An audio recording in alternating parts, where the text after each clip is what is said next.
This video tutorial is how to create a multi-view drawing.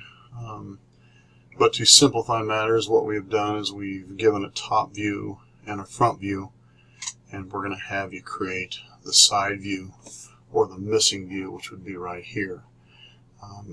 Now it says X-line and ray at the bottom because it's part of the X-line and ray portion of the edit commands worksheet, and so we will be using the X and array lines, but at the same time demonstrating how to create the missing view of the 3-view.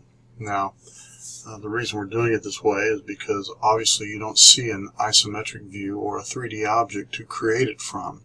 So we're going to show you how to create that missing view without the isometric drawing. But even if you did have the isometric drawing or a 3D view drawing, you would still be able to create it without any dimensions or notations from that drawing.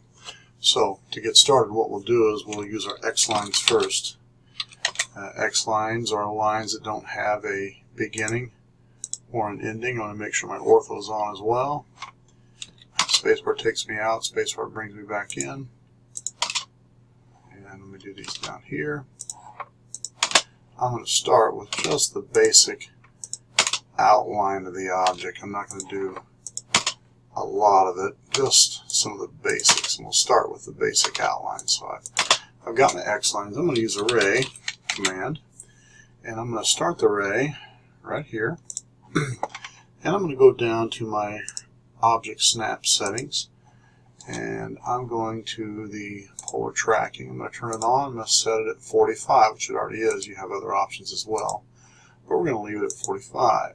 And when I snap to a 45, let me turn these, snap to a 45 degree angle, as you can see, it shows up, kind of halts you right there.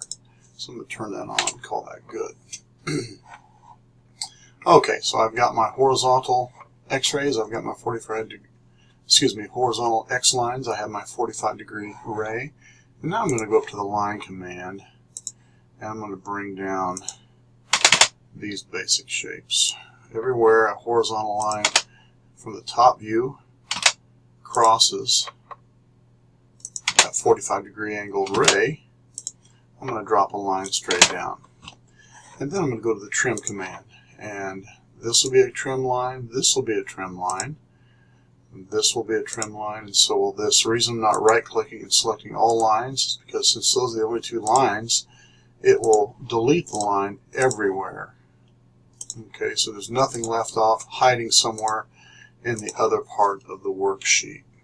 Okay, so there we have those lines. I'm going to bring one more line straight over. Now, that one, spacebar will take me out, spacebar will bring me in, bring that one over, and I'll bring this one over. And I'll do the bottom later because I don't want it to get too complicated. So this line right here is the top of this portion that has been removed from the object. And that is represented by this line right here. Those should be hidden lines, but we're not worrying about certain things when we're teaching this, so we're just leaving those as is. So, back to the trim command. Here's a cutting edge, here's a cutting edge, and here's a cutting edge. So, I'll get rid of this, I'll get rid of that, I'll get rid of this, and I'll get rid of this. Okay, I'll just delete that. So there is that rectangle, long rectangle, represented by that line there and this opening right here. We've created that. Now, one thing I'm going to bring over too, now that we're where we need to be, is that bend. I'm going to take that, I'm going to show that bend. That bend will not be outside of those lines, it won't be in here, and it won't be there. So there's our bend, where this plane right here bends away from us. There's the plane right there. And there's the top of the groove where it exits the plane. So Let me do a little more trimming because we don't need some other objects. I'm going to get rid of these guys out here and these guys. We don't need those. I'm leaving this right here because that's where our ellipse is going to go. So I'm going to go up here to the ellipse command and we'll go Ellipse Center. And the first thing I know is specify the center. So I'm going to go Shift right click mid between 2 points, and I'll go mid between this point and mid between that point. Then it wants to know, hey, where's the other end of it? It's right here. Then it wants to know the final distance for the other axis, and there it is. So there is my ellipse. I'm going to zoom in a little bit here. I don't need this now, and I don't need this. So there's my ellipse. Another thing I don't need, which isn't part of it, is I don't need this, I don't need this. And I'm going to leave those 2 lines there temporarily, which you'll find out why in just a minute. I'm also going to get rid of our ray line. We don't need that guy anymore. And I don't need these X lines up here anymore. So we've established the outside of the object. We've established our plane that is angling away from us. We've established the cutout that goes through the object. And we've established the top of this hole. The reason it looks like an ellipse is because this plane right here is angling away from us, which we can see by this line there. So the next thing I'm going to do is I'm going to bring over a line which shows the bottom of that hole that has been drilled into the or machined out of the object. And I'm going to trim these lines because I don't need these outside of that anymore. Now what I'm going to do is I'm going to create this ellipse down here, but there's no reason to recreate it. I'm just going to copy it, and I'm going to move it from here to here. And there it is. I do not need this line anymore, or that line. Alright, now, this ellipse would actually be on the hidden layer. So we'll put him on the hidden layer. There he is. These over here should be also, but they're not. And